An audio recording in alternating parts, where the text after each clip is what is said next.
जब सारे इलाज फेल हो जाते हैं, जब कुछ समझ नहीं आता क्या करें और कोई गंभीर बड़ी बीमारी हमें खुद को या फिर हमारे किसी अपने को जकड़ लेती है, तब क्या करें? किससे मदद लें, किससे सलाह लें और कैसे पूछें और कैसे जान बचाएं, ये हमारे दिमाग में चलता रहता है। और आज एक बड़े ही इंटरेस्टिंग टॉपिक पर हम चर्चा करेंगे। और आज जी मनी हेल्थ शो में हमारे साथ जुड़ रहे हैं डॉक्टर प्रदीप महाजन, जो कि एक एक्सपर्ट है in regenerative medicine and stem cell therapy. लगभग 30 सालों से प्रैक्टिस कर रहे हैं, कई सारे लोगों की लाइफ्स को इन्होंने ट्रांसफॉर्म किया है और डायरेक्टर है stem RX bioscience care of doctor Mahajan hospital in Navi Mumbai. और बाय ट्रेनिंग ये एक सर्जन है जो कि रिसर्च कर रहे हैं स्टेम सेल साइंसेस पर और नए नए इनोवेशंस पर। और इनकी जो एक्सपर्टीज है वो लाया करती है translating new sciences into clinical practices. ये बड़ा चौड़ा इंट्रोडक्शन तो मैंने पढ़ दिया है, अब उनका स्वागत भी कर लेते हैं। डॉक्टर प्रदीप, आपका बहुत बहुत स्वागत है। Thank you for inviting me on your show. I'm really happy to be here with you on G Money Health Show. Thank you. We are Looking glad forward to take the subject to the new topics. We are glad to have you as a guest, sir. तो sir, आज हम आपसे stem cell therapy पर बात करेंगे। और जैसे कि मैंने अपने इंट्रोडक्शन में बोला, बड़ी बड़ी बीमारियां जिनका कोई इलाज नहीं ढूंढ पाया अब तक, अल्जाइमर, कैंसर, स्किज़ोफ्रेनिया। तो आप ये बताइए कि जो ट्रेडिशनल मेडिसिन, जो ट्रेडिशनल उपचार के तरीके हैं, उसको हट के, उसको छोड़ के स्टेम सेल थेरेपी कहाँ से आ गई? क्या ये थेरेपी है? कितनी इफेक्टिव है ये? नेहा, द क्वेश्चन आपने जो पूछा है स्टेम सेल थेरेपी का और उसके इनोवेशंस का, ये इसलिए एग्जिस्टेंस में आया ये साइंस क्योंकि हम स्टैंडर्ड मेडिकल केयर में हम जो प्रैक्टिस करते हैं, हमें देखते कि बहुत सारी बीमारियां ऐसी है, बहुत सारी डिजीज ऐसी है कि जिसमें आम तौर पर कोई सोल्यूशन नहीं होता है। जिस तरह से आपने कुछ बीमारियों का नाम लिया है, जैसे कि अल्जाइमर हो, पार्किंसन हो, या तो डिमेंशिया हो, छोटे बच्चों में ऑटिज्म हो, सेरेब्रल पाल्सी हो, हाइपर एक्टिविटी हो, टाइप 1 डायबिटीज हो, ऑटोइम्यून डिजीज हो जैसे कि मल्टीपल स्क्लेरोसिस हो, एंकाइलोजिंग स्पॉन्डिलोसिस, रूमेटॉइड डिजीज हो, ऑटोइम्यून डिजीज जैसे कैंसर हो, ब्लड के कैंसर्स हो, या तो ट्यूमर हो, बड़े साइज के ट्यूमर बॉडी में ब्रेस्ट के हो और फिर स्किन के ट्यूमर्स हो। ऐसे सब बीमारियों में हम देखते हैं कि अक्सर हमें कोई सोल्यूशन नहीं होता है।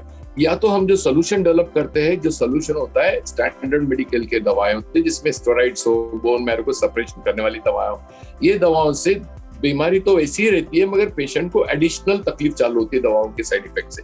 ऐसे वक्त हमको नया प्लेटफॉर्म सोचना पड़ता है कि ये क्या कर सके, इससे बीमारियों को हम क्या कर सके। तो ऐसा हम सोचेंगे तो जिस तरह से हमारी बॉडी फंक्शन करती है वो है स्टेम सेल्स पर फंक्शन करती है, हमारे सेल्स पर फंक्शन करती है।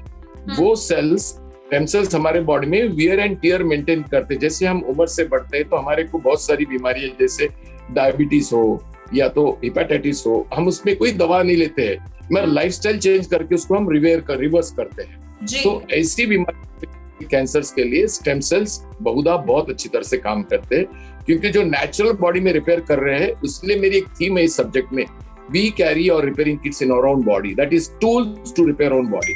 हम इतनी वो टूल्स को यूज करेंगे, स्टेम सेल्स को यूज करेंगे, जो मास्टर सेल्स होते हैं हमारे बॉडी में, जो बोन मैरो में होते हैं, फैट में होते हैं, चर्बी में होते हैं, ब्लड में होते हैं, उसी का यूज करके हम इस सभी बीमारियों को, जैसे कि असाध्य रोग बोलेंगे हमें तो, डिफिकल्ट टू ट्रीट और अनट्रीटेबल कंडीशंस, इसको मैं हेल्थ क्राइसिस बोलता हूँ।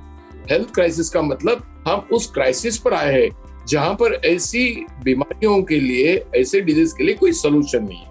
तो हमको तो हाथ पैर पर हाथ रखकर बैठने से 30 साल का प्रैक्टिस करने के बाद आपको मालूम है कि हम किस तरह से इस तरह की बीमारियों को सोल्यूशन ला सकते हैं। तो उसका सोल्यूशन है ये स्टेम सेल थेरेपी, और रीजनरेटिव मेडिसिन के अंदर आती है, और उसके साथ में एनर्जी मेडिसिन। ये दोनों का हम सम्मिश्र करेंगे तो शायद हमें इस बीमारियों का सोल्यूशन मिलेगा। ये मेरे 10 साल के एक्सपर्टी में, रिसर्च में मैंने ऐसे कम से कम 70 बीमारियों पर, 80 बीमारियों पर सोल्यूशंस निकाले। और जो हमारी क्वालिटी, कैंसर हो या तो ऑटोइम्यून डिजीज हो या तो टाइप 1 डायबिटीज हो, गैंग्रीन हो, इन सभी का, ऑटिज्म हो, हम इससे इलाज कर सकते हैं, जैसे कि बच्चे आम तौर पर पूरी जिंदगी कर सके। डॉक्टर प्रदीप, आपने बड़े अच्छे से समझाया कि जहां पर मेडिकल साइंसेस फेल हो जाता है वहां पर स्टेम सेल थेरेपी शुरू होती है। अब फर्ज करिए कि अगर किसी को कैंसर है और वो आपके पास आते हैं और अब आप ये बताइए, क्योंकि मोटा मोटा हम सबने सुना है स्टेम सेल थेरेपी, बट आप कितने महीने की ड्यूरेशन होती है, क्या आप दवाई देते हैं, कैसे होता है बेसिकली, उसकी हम डिटेल जानना चाहते हैं कि ट्रीटमेंट क्या होता है और अवधि कितनी लंबी होती है।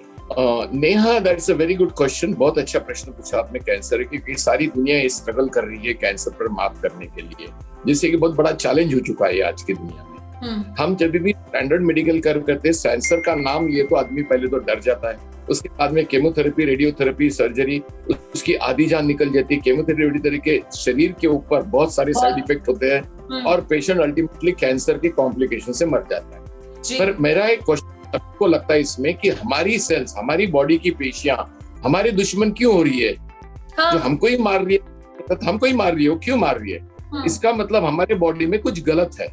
तो स्टेम सेल थेरेपी और एनर्जी मेडिसिन ये बताता है कि सेल्स को मारने की जगह हम सेल्स को टीच करो कि हम तुम्हारे बॉडी के पार्ट है, तुम हमें मत मारो, तुम सुधर जाओ और हमारे को रिपेयर करो। तो ये कंडीशन हम यदि समझ जाते हैं तो शायद हमको सेल थेरेपी, एनर्जी मेडिसिन का यूज करके इम्यूनोथेरेपी जो नाम की चीज है, इम्यूनोथेरेपी जिसमें टी सेल्स, बी सेल्स, इसका यूज करके और कुछ इंटरल्यूकिन्स यूज करके हम ये सेल्स को मारने की जगह रिपेयर कर सकते हैं और सिर्फ कैंसर सेल को टारगेट कर सकते हैं, बाकी सेल्स को हाथ लगाने का नहीं। जिसकी वजह से जैसे जो स्टेम सेल थेरेपी है, क्या वो इंजेक्शन बेसिस पर है, टैबलेट्स हैं, लाइफस्टाइल मॉडिफिकेशन है? बिकॉज एक आम जनता, एक आम आदमी के ये सवाल है कि क्या थेरेपी है ये दरअसल। ये स्टेम सेल्स होते हैं हमारे बॉडी में होते हैं, जो बोन मैरो में हो, ब्लड में हो, बॉडी में हो, जो सेल्स होते हैं वो सेल्स को ही हम यूज करते हैं, इंजेक्शन से यूज करते हैं। अच्छा। वो ओरल भी आजकल प्रिपरेशन आ रहे हैं, मगर सबसे ज्यादा बनते हैं जो इंजेक्शन से दिए जाते हैं, जो नस में दिए जाएंगे या तो स्किन में या तो मसल में दिए जाएंगे। अच्छा। तो इंजेक्शन के जरिए स्टेम सेल थेरेपी से उपचार होता है। और सर ये कैसे होता है, मतलब जितनी गंभीर बीमारी है, क्या सालों लग जाते हैं, कुछ महीनों में ठीक हो जाता है? पेशेंट को कितने रेगुलर फॉलोअप्स आपसे करने पड़ते हैं? ट्रीटमेंट प्लान कैसे आप करते हैं? इसमें हम 3 फैक्टर पकड़ते हैं इंपॉर्टेंट। पेशेंट का एज, सेकंड पकड़ते हैं उसकी स्टेज ऑफ डिजीज, तीसरा पकड़ते हैं मॉर्बिड कंडीशंस को, बाकी के कंडीशंस के जैसे डायबिटीज हो, किडनी फेलियर हो, हार्ट का प्रॉब्लम हो, ब्रेन का प्रॉब्लम हो, जिसकी वजह से उसके डिजीज के रिस्पॉन्स बदल सकते हैं। तो ऐसे वक्त 3 फैक्टर पकड़ के उसको लगने वाला डोज कितना होता है सेल्स का, कौन से टाइप के सेल्स लगते हैं, टी सेल्स को मॉडिफाई करते हैं, जैसे कार टी सेल्स हो या तो डीसी डेंड्राइटिक सेल्स हो या तो आयर इंटरल्यूकिन हो, ये सेल्स को मॉडिफाई करके हम उसको यूज कर सकते हैं। जैसे नेचुरल किलर सेल्स हो उसको यूज करते हैं। उसका डोज फिक्स है स्टेज ऑफ डिजीज पर, कौन से स्टेज का है। एडवांस स्टेज हो तो उसकी ड्यूरेशन 6 महीने तक जाएगी या तो 2 महीने तक जाएगी, उसके रिस्पॉन्स पर डिपेंड करता है।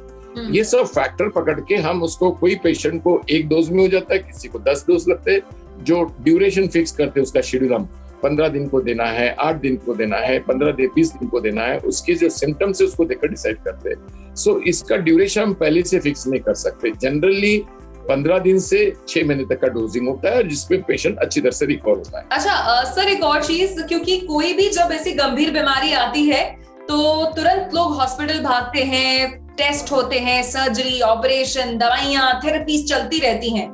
तो आप स्टेम सेल थेरेपी को एक विकल्प के तौर पर बता रहे हैं, या कोई भी ऐसी गंभीर बीमारी होती है तो सबसे पहले ही स्टेम सेल थेरेपी करवाई जा सकती है? आइडियली सबसे पहले करवा जा सकती है, मगर लोग नहीं आएंगे बिकॉज स्टैंडर्ड केयर में बहुत सारा उसका इंडिकेशंस है। जब वो सबसे फेल होते हैं तब यहाँ पर आते हैं। पर आइडियली हमने स्टार्टिंग से चालू की जाए थेरेपी तो इसमें आपको काफी अच्छे रिजल्ट मिल सकते हैं। ऑल्सो सर, अगर हम बात करें किडनी प्रॉब्लम्स की, तो क्या स्टेम सेल थेरेपी उस पर भी इक्वली काम करती है? किडनी फेलियर आज के डेट में काफी बढ़ता हुआ इस बीमारी का प्रवाह चालू है। जैसे कि कोई भी डायबिटिक हो, हाइपरटेंसिव हो, एजिंग हो, ऑटोइम्यून डिजीज हो, इन सब को, और क्रॉनिक इन्फेक्शन हो, किडनी फेलियर कॉमन हो चुका है बिकॉज ऑफ लाइफस्टाइल। ऐसे वक्त पर किडनी का ट्रीटमेंट आमतौर पर एट द एंड हम ट्रांसप्लांट पर करते हैं, राइट, और डायलिसिस ट्रांसप्लांट पर करते हैं। यदि हम इसको अवॉइड करना चाहते हैं तो स्टेम सेल थेरेपी, उसके साथ में कुछ मॉलिक्यूल है हीट शॉक प्रोटीन के, जिसे शेफरॉन्स कहा जाता है, क्लोथोप्रोटीन किया जाता है, ऑस्मोलाइसिस कहा जाता है, और एनर्जी मेडिसिन किया जाता है। इसमें हम 30 to 40% किडनी का फंक्शन इंप्रूव कर सकते हैं। इसके आगे आप मुझे यही बात 2 साल के बाद में पूछोगी तो मैं बोलूंगा कि स्टेम सेल से हम उसकी किडनी ही बदल देंगे बॉडी की, जिसकी हम प्रोटोटाइप किडनी लैब में बनाकर उसमें बिठा देंगे, so that transplant can be avoided. हम दूसरे की डोनर किडनी लेने की जरूरत नहीं पड़ेगी। ये सब रिसर्च में है, अभी उसके काफी इलाज निकले हैं। ऑस्मोलाइसिस से, डायलिसिस के पहले करेंगे हम, और जो मैंने मॉलिक्यूल्स बताया वो यूज करेंगे हम, तो शायद किडनी फेलियर पर हम विदाउट सर्जरी, विदाउट ट्रांसप्लांट हम उनकी जिंदगी इन विवो ऑर्गन रिवाइव कर सकते, जिससे ऑर्गन फेलियर होता है तो विद इन द बॉडी उसका फाइब्रोसिस कम करके, फाइब्रोसिस किडनी का कम करके नए सेल्स डेवलप करके किडनी को फंक्शनल बना सकते हैं। इस प्रोसेस में दुनिया का साइंस जा रहा है, हम उससे दूर नहीं है। बिल्कुल। और सर आपने बड़े अच्छे से हमें ये सारी चीजें बताई, और वाकई में लोगों को कम जानकारी है इसके बारे में, लेकिन आई एम श्योर शो के बाद उन्हें पता लगेगा। अच्छा, अब ये बताइए, जैसे कैंसर में कीमोथेरेपी होती है, किडनी की मेडिसिन भी बड़ी स्ट्रॉन्ग होती हैं, और हर गंभीर बीमारी है तो ट्रीटमेंट और दवाइयां उतनी डोसेज बढ़ जाती है, जिसके काउंटर साइड इफेक्ट्स होते हैं। जैसे कीमोथेरेपी में बाल जाते हैं, दांत काले होने लगते हैं, बॉडी के हेयर भी शेड ऑफ होने लगते हैं, वो साइड इफेक्ट्स होते हैं। जब स्टेम सेल थेरेपी में आप इंजेक्ट करते हैं वो हेल्दी सेल्स, चाहे वो कोई भी बीमारी हो, क्या उसके कोई लॉन्ग टर्म साइड इफेक्ट्स हैं? और अगर फीमेल्स ये करा रही हैं तो क्या आगे जाकर उन्हें कंसेप्शन में कोई दिक्कत आ सकती है? ये बहुत अच्छा सवाल पूछा, क्योंकि लोगों के दिल में नया साइंस जब आता है तो सबसे पहले उसके साइड इफेक्ट्स का आता है। आइडियली बोला जाए इसमें तो एक याद रखना कि कोई भी केमिकल दवा लो, हम केमोथेरेपी लो, रेडियोथेरेपी लो, कैंसर की दवाएं लो, कोई भी लो, हर एक को साइड इफेक्ट है। जैसे कि हो इस तरह पे जब हम स्टेम सेल्स या तो इम्यूनोथेरेपी यूज करते हैं टारगेटेड, जैसे मैंने बताया हम सेल को मार रहे नहीं, इसमें सेल को बचा रहे। जब हम हमारे बॉडी को सेल को बचाएंगे तो उसके साइड इफेक्ट सोच सकती हो कम से कम साइड इफेक्ट है, तो साइड इफेक्ट नहीं होते इसमें जनरली। देखा तो नया टेक्नोलॉजी रहने की वजह से, रिसर्च में रहने की वजह से लोगों के दिल में उसके बारे में वहम, डर रहता है। तो जब भी वो इंटरेक्ट करेंगे तो उनका साइंस मालूम होगा उनको कि हम हमारी बॉडी को रिपेयर कर रहे, ट्रीट नहीं कर रहे, हम ट्रीट नहीं कर रहे, रिपेयर कर रहे। जब हम रिपेयर करते तो उसमें साइड इफेक्ट होने के चांसेस बहुत कम होते हैं, तो न्यून होते हैं। ओके, सो यहाँ पर बात ट्रीटमेंट की नहीं है, बात रिपेयर की है, और सेफ है बिल्कुल। समझ लीजिए नेग्लिजिबल साइड इफेक्ट्स हैं, जो ज्यादा ऐसे नुकसानदेह बिल्कुल भी नहीं है। एंड स्टेम सेल थेरेपी की आज के शो में हम बात कर रहे हैं यहाँ पर। अच्छा सर, आप समझ लीजिए हमने ये भी पढ़ा है, कई सारी फिल्मों में भी देखा है कि जब बच्चा पैदा होता है तब भी स्टेम सेल प्रिजर्वेशन करके कोई चीज है, क्या वो करवानी चाहिए? कितनी सेफ है? क्या वो आगे चलकर भगवान न करे कोई गंभीर बीमारी होती है तो क्या उसमें काम आएगी? आप हमारे व्यूअर्स को इसके बारे में क्या कहना चाहते हैं? देयर आर उसमें दो पार्ट होते हैं, तो कमर्शियल पार्ट होता है और एक दो रिसर्च पार्ट होता है। जैसे कमर्शियली बोला जाए तो लोग इसको मार्केट करते हैं काफी, जैसे सेल बैंक्स कर रहे हैं आजकल, मार्केटिंग कर रहे हैं। उसका फायदा तो जरूर होता है, पर हमारी हेल्थ हम अच्छे रखेंगे तो हमारी बॉडी स्टेम सेल की बैंक है। हमारे बोन मैरो में, हमारे चर्बी में, हमारे ब्लड में, हर जगह स्टेम सेल होता है। यदि मैं शॉर्ट में बोलूं, हमारे शरीर में स्टेम सेल नहीं तो हम जिंदा नहीं रह सकते। ये पहला प्रिंसिपल है। यदि हमारे बॉडी में स्टेम सेल्स है, हम उसको अच्छी तरह से यूज कर सकते हैं, तो शायद हमको प्रिजर्व बैंक के सेल की जरूरत ना पड़े। पर आइडियली पूछा जाए, यदि रखे तो उसका फायदा हो सकता है। यस, रखने पर फायदा जरूर हो सकता है। हमारे बॉडी में के सेल्स रखने की जगह हम वो सेल्स यूज कर सकते हैं फ्यूचर में, क्योंकि वो सेल्स थोड़े यंग होते हैं, उसकी लाइफ थोड़ी सी यूथ होती है। हमारे सेल्स एज की वजह से थोड़े बूढ़े होने वाले होते हैं, जो एजिंग होते हैं, तो उसका तो जरूर फायदा होगा। पर वो ऐसा नहीं कि नहीं रखे, हमने प्रिजर्व नहीं किया तो हमारे पास इलाज नहीं है, ऐसा नहीं है। रखे तो अच्छी बात है, नहीं रखे तो तुम्हारी बॉडी के सेल को काम आ जाएंगे। तो इसका इतना मैंडेटरी नहीं है, पर जरूर रखना है तो रख सकते हैं। क्या बात है। आंसर, मेरा आखिरी सवाल आपसे ये है कि अगर कोई 75 साल का आपके पास आता है, मैं बोलूं फीमेल या मेल, जिनको एक क्रॉनिक प्रॉब्लम है, हार्ट प्रॉब्लम है, किडनी प्रॉब्लम है, या कोई भी ऐसा इशू है, तो क्या उस एज में भी स्टेम सेल थेरेपी काम करती है? उम्र के बढ़ने के साथ साथ क्या स्टेम सेल थेरेपी का इफेक्ट कम हो जाता है या बराबर रहता है? ये तो सबसे अच्छी बात समझने में लोगों को लगेगी, जैसे लगेगा कि इतने बुढ़े एज में स्टेम सेल काम करेंगे। आइडियली इसी एज में स्टेम सेल काम करते हैं। जहां पर स्टेम सेल बॉडी के कम हो गए तो हमको टारगेट करने के लिए बॉडी के सेल हम बढ़ाकर उसी ऑर्गन को देंगे, तो एजिंग से जो डैमेज हो गया उसको रिपेयर हो जाएगा। इसे कहते हैं एजिंग ग्रेशियसली, बुढ़ापे में जवानी महसूस करो। तो वो कर सकते हैं स्टेम सेल यूज करके। हम उसका यदि यूज करेंगे तो एजिंग डिजीज में भी हम 100 साल के यंग एडल्ट रह सकते हैं। जैसे कि 100 साल है तुम्हारी उम्र तो हम 60 साल के रहना चाहिए, तो वो फायदा हम जरूर स्टेम सेल से ले सकते हैं। आइडियली हर आदमी 100+ जीना चाहिए। हम स्टेम सेल को यूज करेंगे तो हमारा एज ग्रेशियसली होगा, एंटी एजिंग होगा। अदर एक प्रश्न तुमने मुझे पूछा था, मैं रह गया था इनफर्टिलिटी के लिए, इसका फर्टिलिटी पर क्या इफेक्ट हो सकता है। आप देखेंगे तो स्टेम सेल फर्टिलिटी इंप्रूव करता है। जिन स्त्रियों में, जिन पुरुषों में इनफर्टिलिटी आई है, ओवम या स्पर्म कम होने से, उनको स्टेम सेल सबसे ज्यादा फायदा करते हैं। कैंसर की ट्रीटमेंट में जब इनफर्टिलिटी है तो स्टेम सेल सबसे ज्यादा काम करते हैं। ऑन द कॉन्ट्री, इस तरह के एजिंग पॉपुलेशन में और कीमोथेरेपी से या रेडियोथेरेपी से जिसको बंधित्व आता है या तो इनफर्टिलिटी थी, ऐसे लोगों में स्टेम सेल्स उनका इनफर्टिलिटी रिटर्न करके फर्टाइल बनाता है। ये तो बहुत खुशी की न्यूज है। लोगों को मालूम होना जरूरी है कि उनकी इनफर्टिलिटी परमानेंट नहीं है, एजिंग प्रोसेस परमानेंट नहीं है। इसको हम बुढ़ापे में हर डिजीज को ट्रीट कर सकते हैं। तो यानी कि वो सभी लोग जिनको फर्टिलिटी से जुड़ी समस्या है, तो स्टेम सेल थेरेपी किसी वरदान से कम नहीं है। ये आज हमें बताया है डॉक्टर प्रदीप ने। और उसी के साथ साथ doctor Pradeep, thank you so much, आपने अपना कीमती वक्त निकाला और आप हमारे जी मनी हेल्थ शो में हमारे साथ जुड़े। Thank you. Thank you, G Money and Neha, for getting me here and giving me a chance to reach to the common people who are waiting for solution to the chronic disease. Thank you. We are glad। और ये थे doctor Pradeep, और जिन्होंने आज हमें एक नई चीज के बारे में बताया जो है स्टेम सेल थेरेपी, किस तरीके से ये काम करती है। और ये ट्रीटमेंट नहीं है, ये रिपेयरिंग प्रोसेस है।